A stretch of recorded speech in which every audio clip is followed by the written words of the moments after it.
Hi friends, എല്ലാ പേർക്കും ഷീബാസ് കിച്ചണിലേക്ക് സ്വാഗതം. ഞാനിന്ന് വന്നിട്ടുള്ളത് വീട്ടിൽ എപ്പോഴും കാണുന്ന ചേരുവകൾ കൊണ്ട് വളരെ ഈസി ആയിട്ട് തന്നെ തയ്യാറാക്കിയെടുക്കാൻ പറ്റിയ നല്ല ടേസ്റ്റി ആയിട്ടുള്ള ഒരു ഈവനിങ് സ്നാക്സിൻ്റെ റെസിപ്പിയുമായിട്ടാണ്. ഇത് നല്ല ടേസ്റ്റി ആയിട്ടുള്ള ഒരു സ്നാക്സാണിത്. അതുപോലെ തന്നെ വളരെ ഈസി ആയിട്ട് തന്നെ തയ്യാറാക്കിയെടുക്കാനും പറ്റും. എല്ലാവരും ഇതുപോലെ ഒന്ന് തയ്യാറാക്കി നോക്കണം. എന്നിട്ട് കമൻസുകൾ അറിയിക്കാൻ മറക്കല്ലേ. വീഡിയോ ഇഷ്ടമാകുന്നെങ്കിൽ ഒന്ന് ലൈക്ക് ചെയ്യാനും അതുപോലെ ആദ്യമായിട്ടാണ് കാണുന്നവരാണെങ്കിൽ ഒന്ന് സബ്സ്ക്രൈബ് ചെയ്ത് സപ്പോർട്ടും കൂടെ ചെയ്യണേ. എന്നാൽ നമുക്കിത് എങ്ങനെയാണ് തയ്യാറാക്കുന്നതെന്ന് നോക്കാം. ആദ്യം അതിനായിട്ടുള്ള ഒരു മസാല തയ്യാറാക്കിയെടുക്കാം. അതിനായി ഞാനിവിടെ ഒരു പാൻ സ്റ്റൗവിലേക്ക് വെച്ച് കൊടുത്തിട്ടുണ്ട്. അത് നന്നായിട്ട് ചൂടായി വന്നതിന് ശേഷം അതിലേക്ക് 2 ടേബിൾ സ്പൂൺ വെളിച്ചെണ്ണ ഒഴിച്ചു കൊടുക്കാം. വെളിച്ചെണ്ണ നന്നായിട്ട് തന്നെ ചൂടായി വന്നിട്ടുണ്ട്. അതിലേക്ക് നമുക്ക് ഒരു വലിയ സവാള ചെറുതായിട്ടൊന്ന് കട്ട് ചെയ്തെടുത്തിട്ടുള്ളതാണ്, അത് ചേർത്ത് കൊടുക്കാം. എന്നിട്ട് നമുക്ക് സവാള നന്നായിട്ടൊന്ന് വാട്ടിയെടുക്കാം.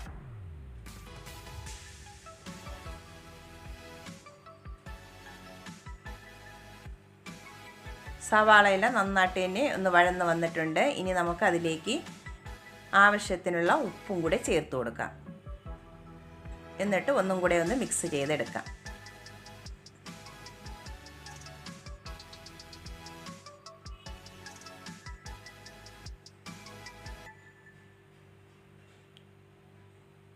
ഇനി അതിലേക്ക് ചേർത്ത് കൊടുക്കുന്നത് 1 ടീസ്പൂൺ ഇഞ്ചി വെളുത്തുള്ളിയുടെ പേസ്റ്റാണ്, അതും കൂടെ ചേർത്ത് കൊടുക്കാം. 2 പച്ചമുളക് ചെറുതായിട്ടൊന്ന് കട്ട് ചെയ്തെടുത്തിട്ടുണ്ട്. നിങ്ങളുടെ എരിവിനനുസരിച്ച് പച്ചമുളക് ചേർത്ത് കൊടുക്കാവുന്നതാണ്. ഞാനിവിടെ 2 എണ്ണമാണ് എടുത്തിട്ടുള്ളത്. അതും കൂടെ ചേർത്തതിന് ശേഷം ഇഞ്ചിയും വെളുത്തുള്ളിയുടെ പച്ച ടേസ്റ്റൊക്കെ ഒന്ന് മാറി കിട്ടുന്നത് വരെ ഒന്ന് മിക്സ് ചെയ്തെടുക്കാം.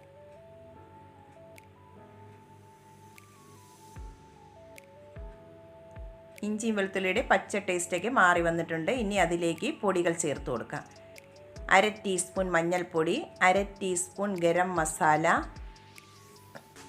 1 ടീസ്പൂൺ മുളക് പൊടി, കാശ്മീരി ചില്ലി പൗഡറാണ് ചേർത്ത് കൊടുത്തിട്ടുള്ളത്, 1 ടീസ്പൂൺ മല്ലിപ്പൊടി, 1 ടീസ്പൂൺ ചിക്കൻ മസാല.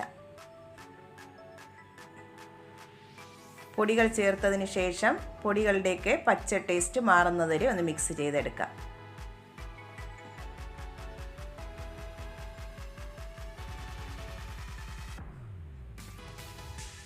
പൊടികളുടെ പച്ച ടേസ്റ്റൊക്കെ ഒന്ന് മാറി വന്നിട്ടുണ്ട്. ഇനി ലാസ്റ്റ് അതിലേക്ക് നമുക്ക് കുറച്ച് മല്ലിയിലയും കറിവേപ്പിലയും കൂടെ ചെറുതായിട്ടൊന്ന് കട്ട് ചെയ്തതാണ്, അതും കൂടെ അതിലേക്ക് ചേർത്ത് കൊടുക്കാം.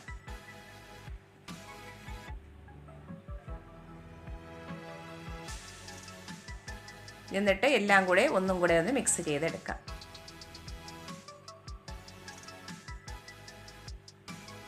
ഇത്രയും മതിയാവും. മസാല ഇവിടെ റെഡി ആയിട്ടുണ്ട്. നമുക്കിനി ഇത് തണുക്കാനായി മാറ്റി വയ്ക്കാം. അടുത്തതായി നമുക്കൊരു ബാറ്റർ തയ്യാറാക്കിയെടുക്കണം. അതിനായി ഞാനിവിടെ മിക്സിയുടെ ഒരു ജാർ എടുത്തിട്ടുണ്ട്. അതിലേക്ക് 250 ml കപ്പിൽ 1 കപ്പ് പാലാണ് എടുത്തിട്ടുള്ളത്. അത് അതിലേക്ക് ഒഴിച്ചു കൊടുക്കാം. പാലെടുത്ത അതേ കപ്പിൽ തന്നെ 1 കപ്പ് മൈദയും കൂടെ എടുത്തിട്ടുണ്ട്, അതും കൂടെ ചേർത്ത് കൊടുക്കാം.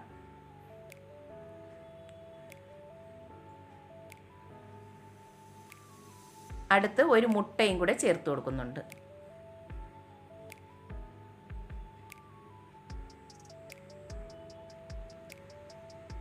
അടുത്ത് ചേർത്ത് കൊടുക്കുന്നത് 1/2 ടീസ്പൂൺ കുരുമുളക് പൊടിയും ആവശ്യത്തിനുള്ള ഉപ്പും കൂടെ ചേർത്ത് കൊടുക്കാം. എന്നിട്ട് അടച്ചു വെച്ച് നന്നായിട്ട് തന്നെ ഒന്ന് അടിച്ചെടുക്കാം.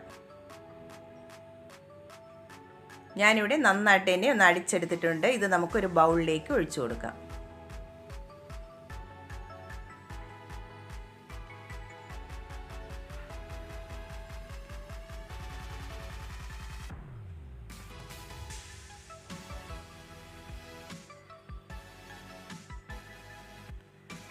ഇതുപോലെ വേണം മാവിരിക്കാനായിട്ട്. ഒരു ദോശമാവിൻ്റെ കൺസിസ്റ്റൻസിയിൽ വേണം ബാറ്റർ ഒന്ന് റെഡിയാക്കി എടുക്കാനായിട്ട്. ബാറ്റർ ഇവിടെ റെഡി ആയിട്ടുണ്ട്.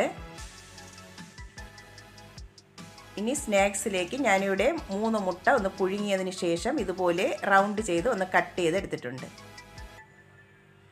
ഇനി നമുക്കിത് എങ്ങനെയാണ് തയ്യാറാക്കുന്നതെന്ന് നോക്കാം. ഞാനിവിടെ ഫ്രൈയിങ് പാനിലാണ് തയ്യാറാക്കിയെടുക്കുന്നത്.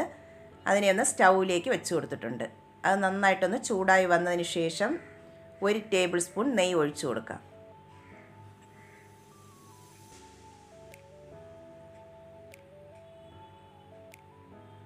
നെയ്യ് എല്ലാ ഭാഗത്തുമായിട്ട് പാനിൻ്റെ എല്ലാ ഭാഗത്തുമായിട്ട് ഒന്ന് ഇതുപോലെ ഒന്ന് ചുറ്റിച്ചെടുക്കാം.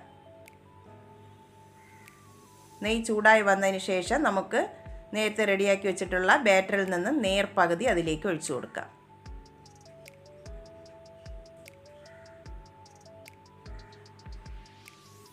ഇപ്പോൾ ഫ്ലെയിം കുറച്ചാണ് ഞാനിവിടെ വെച്ചിട്ടുള്ളത്. ഫ്ലെയിം കൂട്ടി വെച്ചാൽ അത് കരിഞ്ഞു പോകാൻ ചാൻസ് ഉണ്ട്.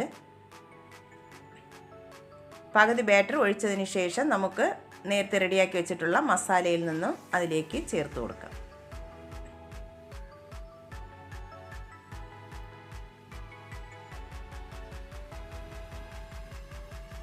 എല്ലാ ഭാഗത്തും ഇതുപോലെ ഒന്ന് ചേർത്ത് കൊടുക്കണം മസാല. അതിനുശേഷം നമുക്ക് റെഡിയാക്കി വെച്ചിട്ടുള്ള മുട്ട അതിൻ്റെ മുകളിലായിട്ട് ഇതുപോലെ ഒന്ന് പ്രസ് ചെയ്ത് വേണം വെച്ച് കൊടുക്കാനായിട്ട്.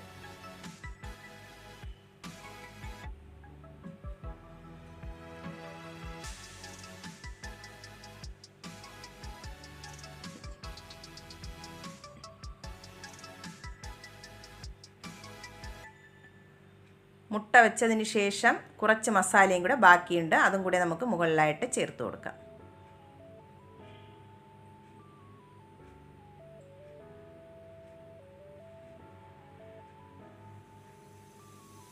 എല്ലാ ഭാഗത്തും ഒന്ന് സ്പ്രെഡ് ചെയ്ത് ചേർത്ത് കൊടുക്കാം.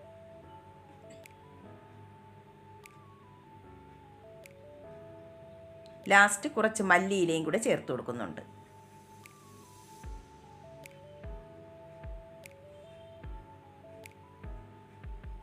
മല്ലിയിലയും കൂടെ ചേർത്തതിന് ശേഷം ബാക്കിയുള്ള ബാറ്റർ അതിൻ്റെ മുകളിലായിട്ട് എല്ലാ ഭാഗവും ഒന്ന് കവർ ചെയ്ത് ഒഴിച്ചു കൊടുക്കാം.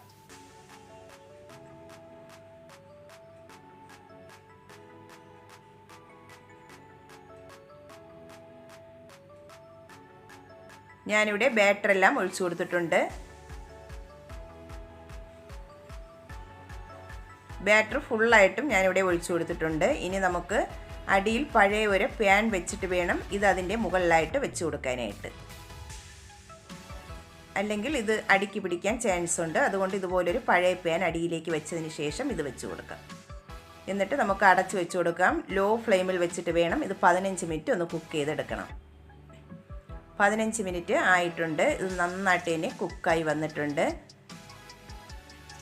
സൈഡും എല്ലാ ഭാഗവും നന്നായിട്ട് തന്നെ ഒന്ന് കുക്കായി കിട്ടിയിട്ടുണ്ട്. നമുക്കിനി ഇത് വേറൊരു പാനിലേക്ക് മറിച്ചിട്ട് കൊടുക്കാം. മറുഭാഗവും കൂടെ ഒന്ന് മൊരിയിച്ചെടുക്കാം. അതിനായി ഞാനിവിടെ വേറൊരു പാൻ എടുത്തിട്ടുണ്ട്. അതിലേക്ക് കുറച്ച് നെയ്യ് ഒന്ന് സ്പ്രെഡ് ചെയ്തതിന് ശേഷം നമുക്കിതൊന്ന് മറിച്ചിട്ട് കൊടുക്കാം. മറിച്ചിട്ട് കൊടുക്കുമ്പോൾ അടിയിൽ വെച്ചിരിക്കുന്ന പാൻ മാറ്റി കൊടുത്താലും കുഴപ്പമില്ല. ഡയറക്റ്റായിട്ട് തന്നെ നമുക്ക് ഫ്ലെയിമിലേക്ക് വെച്ച് കൊടുക്കാവുന്നതാണ്. അതും ലോ ഫ്ലെയിമിൽ വെച്ച് 3 മിനിറ്റും കൂടെ ഒന്ന് കുക്ക് ചെയ്തെടുക്കാം. കുക്ക് ചെയ്യാൻ വെച്ചിട്ട് 3 മിനിറ്റ് ആയിട്ടുണ്ട്. നമുക്ക് ഇതൊന്ന് പ്ലേറ്റിലേക്ക് മാറ്റി കൊടുക്കാം. ഇനി നന്നായിട്ട് തണുത്തതിന് ശേഷം നമുക്ക് ഇതൊന്ന് കട്ട് ചെയ്ത് നോക്കാം.